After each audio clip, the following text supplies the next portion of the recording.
Finding your voice and speaking your truth are very empowering. Singing and making noise can be extremely freeing and a bit intimidating. This meditation gives you the opportunity to experience the power of your voice and help you find your own song. So it's entitled Cosmic Choir.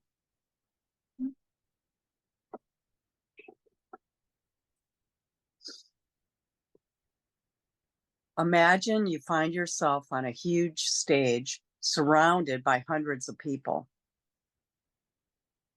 You're on stage with hundreds of people.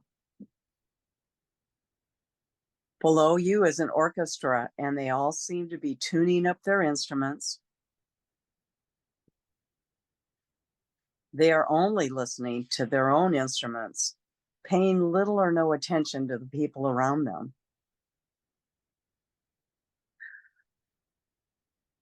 The people around you begin to hum.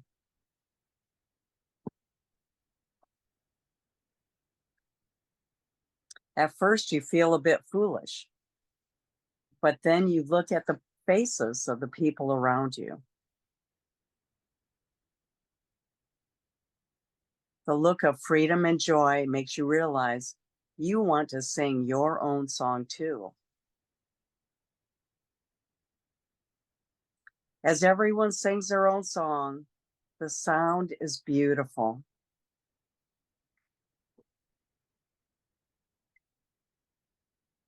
You realize you've always wanted to sing your own song and that your song is absolutely beautiful. It's unique. It belongs to you. As you join everyone and sing your song, your heart rejoices and you sing even louder. Life is good. And so it is. So now, kicking off our February theme, From Me to We, is today's speaker, our interim minister, Reverend Nadene Rogers, with her talk entitled Undefended Love. Please help me welcome our beloved Dr. Reverend Nadene. Aloha, Center for Spiritual Living, West Hawaii, and to all those tuning in with us from near and far. It's really good to be with you this morning. I'm trying to catch my breath after Jesse's song. You know, it's of course synchronistic that we're speaking about love this month.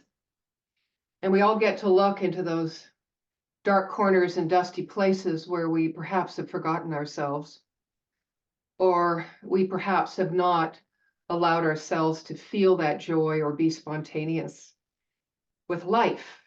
And so hopefully this takes you on a great exploration this month to contemplate how you can love yourself even a little bit more. You know, here at West Hawaii, we learn how to apply the practical spirituality in everyday life based on the teachings of Dr. Ernest Holmes. Now, Dr. Ernest Holmes, most of you know, wrote the Science of Mind and Spirit text, and he summarizes his teachings as a correlations of the laws of science, the opinions of philosophy, and the revelations of world religions applied to the human needs and aspirations of humankind. And I, for one, know that as I continue studying and practicing the principles of this teaching, that I learn to be a person of humility and awe in the vast power for good within me and within this world, within each of us. And I come to understand that as I walk you home, that I teach by how I live my life, and that how I live becomes my prayer. So today I've chosen to address our theme, From Me to We, from the perspective of cultivating a foundation of undefended love. Now, that is not unconditional love. That is undefended love. So I want to start with this question. What is it to be free? Now, we all hunger for it. We want to live under our own rule or under our own authority. Yes, but to be free, we must be self-responsible. We must be socially responsible and spiritually aligned and identified. And not all of us believe we have the courage or the strength or the capacity or the commitment to do this. So we keep on imagining what we think freedom could be like. But instead of focusing on that picture and doing the work of removing the mental and behavioral blocks that stand in the path of attaining this picture, we choose to play the spiritual bypass card and settle or accept and be grateful for our lives just as they are, full stop. We even throw in one of these. I am already whole, complete, and perfect, just the way I am. And we choose to live in the disparaging discrepancy between our ever-evolving idea and our present reality. But we're smart. We see the incongruity and continue in old and new ways to expand our expression and experience of life because we are made in the image and likeness of God, and our journey is to evolve and expand forward, is it not? Now, one of the simplest and most complex ways to cultivate a foundation of undefended love is to dissolve our defenses, to live in spontaneous proclamation of the infinite possibility of what is right now. And of course, we always must start with who we are and what we have. And to do this, we must contemplate and take action on living congruently with the principle that says, as within, so without. That as we do our inner work and open to the idea that there is only one of us, we begin to sense, then feel that whatever affects me affects you, and vice versa. It's a movement that stretches our level of comfort for sure, and it guides us towards a world that can work for everyone. But first, as we tend our own garden, we must detach from the power we have given our ego to keep us separate, unfeeling, uncaring, unconcerned, even maybe despondent or full of some apathy, right? About what goes on outside of our own inner domain and circle of influence. I know I have been guilty of that. I was raised lovingly, etc., so on, but in conflict. So I'm always standing on the outside looking in to make sure it's safe for me to enter. That has been my MO. Now, I don't know if some of you can relate. I became a negotiator, a peacemaker, right? The bringer of joy, the clown, so that everybody's happy. And then I hit the spiritual path. Well, and I found out that, as Jesse's saying, whatever you're feeling, right? It makes you alive, right? So from me to we is our way forward to our full self-actualization as one life and a unified whole living system where I think all of us can be honored, nourished, and renewed. Now, January 30th marked the beginning of the Season for Nonviolence, which is a grassroots initiative created by Arun Gandhi Institute. Arun was the grandson of Mahatma Gandhi. And he did this in collaboration with the Association of Global New Thought back in 1998. And it's a 64-day opportunity to practice personal, interpersonal, and community action towards revealing the peace that already exists as the true natural nature of the universe, right? And when peace is within us, peace is upon us. And we have the space to lean into the divine love, right? Into our own wholeness and experience the expanding expressions of ourself. So dissolving our defenses to detach from that personality, the identity we have so carefully crafted over these many years, as we have in common a deep need, all of us, to express our true nature. And intuition, I think our inner knowing, propels us all to learn to walk on that crooked path to our authentic selves, expressing and, of course, therefore experiencing more of the wholeness of the truth of who we are. Now, if we follow that crooked path, we are subjecting our divine spirit to our ego's permission to explore and be free to discover itself. Now, another way to say this is by embracing our humanity, we get to know the spirit in all, as all, and ultimately develop the capacity to objectify the world. So why is objectifying the world, I think, removing the ego's personality, important? I spent a lot of time thinking about this, especially when triggers happen, right? Because then our soul can just rise and guide us, and we replace grasping with breathing.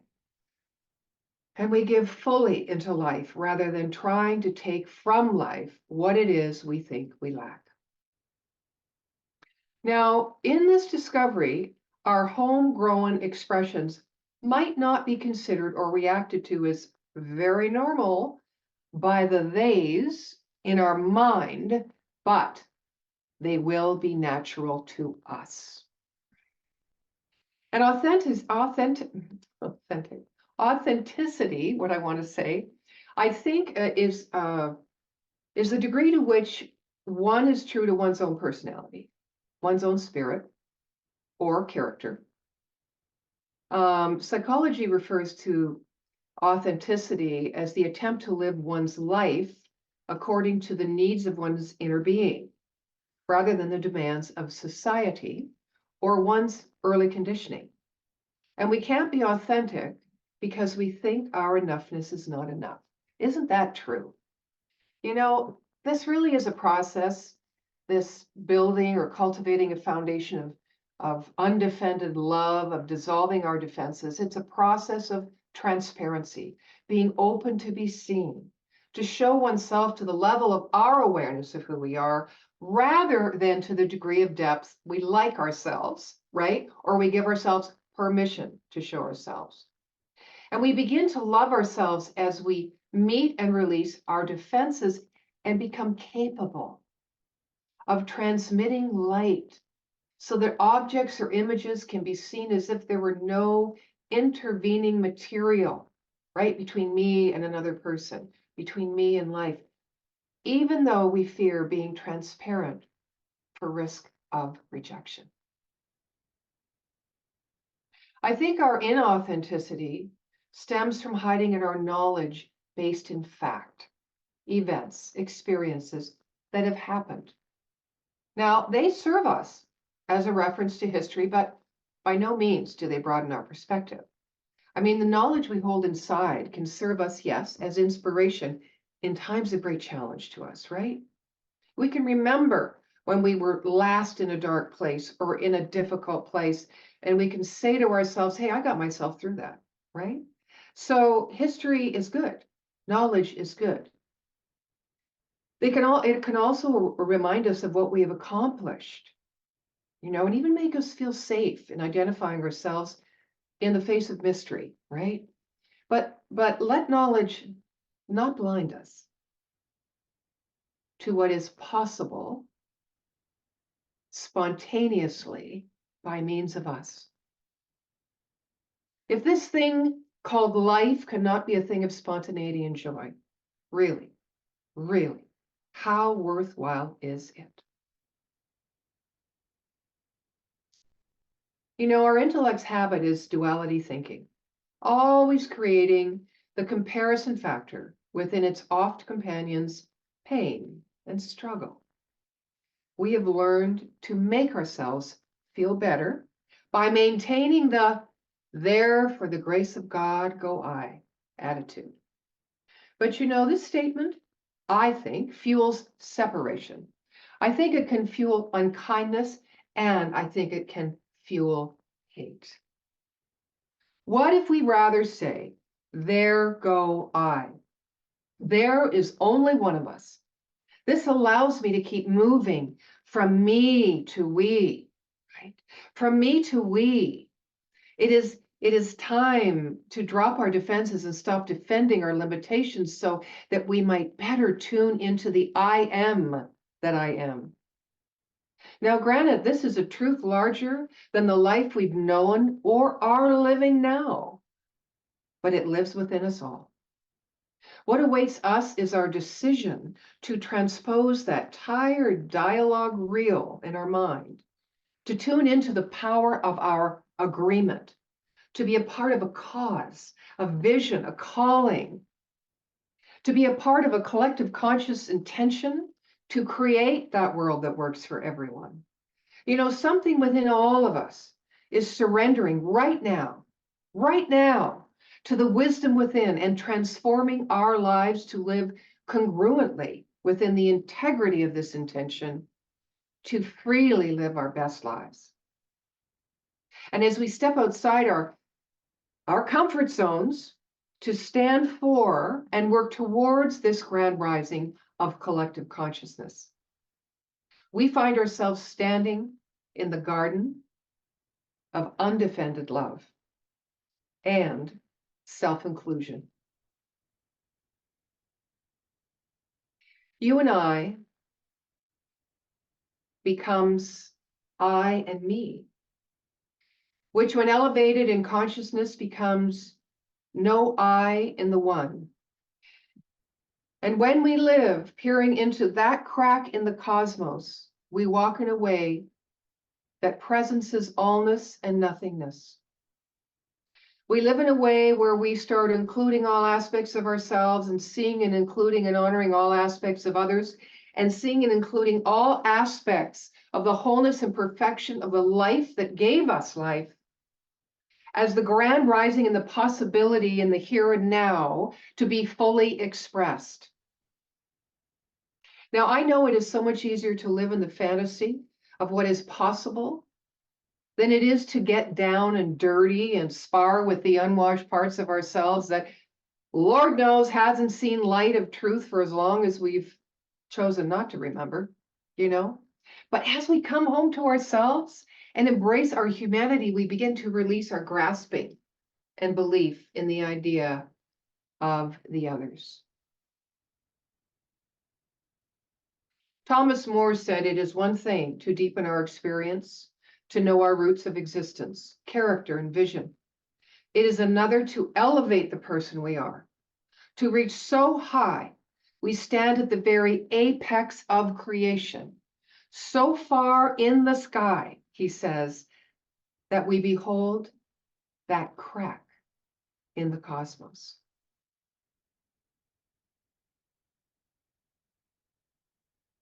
So, who am I?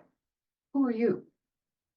Who, pray tell, are you without your role, your position of service, your sense of purpose, your schedule? Who are you without someone's trust or good opinion or your own rationale for being and doing? Who, pray tell, are you? As we continue to cultivate our foundation of undefended love, we feel the divine discomfort of moving our considerations from me to we. There are many insights here, my friends, one of which will be that there is no one to teach or nothing that needs to be done, because the truth is that we are all enough just because we exist. So how do we begin? We need to start with an understanding of the nature of being in the absolute or spiritual sense that creates and inhabits the nature of all. We look too far away for our reality. We begin by authenticity, matching our thoughts, feelings, and behaviors. We take the shoulds out of our life. We literally take off the makeup, release our mask, consciousness. And rather than trying to make the effect or our footprint in this world quietly and gently, just begin embodying the image of our loving intention. And lastly, as we move from me to we, through cultivation of a foundation of undefended love, let's take a lighter look at ourselves and the world. Knowing both in its preciousness and its temporal nature. Lightning helps us become less subjective and more objective. And we detach from those facts and our interpretation of them and live into the truth of what is possible. So are we ready? Are we ready to align with the cause instead of the effect? And turn away from the condition, whether it is distasteful or even our dream come true in Technicolor. For it is here that we release ourselves from personalizing the world and strengthening our identification with it. It is here that we can take the burden of responsibility for the outcome not within our making off of our shoulders and be responsive to the inner wisdom and self-givingness of spirit. I have discovered that there is nothing to find on the other side of the fence, the door, even the crack in the cosmos. The treasure is found in allowing ourselves to get close to the crack and experience the way out of our limited way of being. Fortunately, there is a blueprint for success encoded in our spiritual DNA. Remember the way you felt about yourself when you first fell in love? I believe that is the way you can feel about yourself all the time. Fresh, passionate, full of joy, unabashedly optimistic. You can feel that warm, welcoming spirit to all of life. So I invite you to stay tuned to our next message. Next week, in person at Waikoloa Village, Love Like There's No Tomorrow with Reverend Libby O'Day. And join us this month. Join us in continuing to cultivate a foundation of undefended love so that we can take it out into the world. It indeed is a beautiful day. And so it is. Mahalo.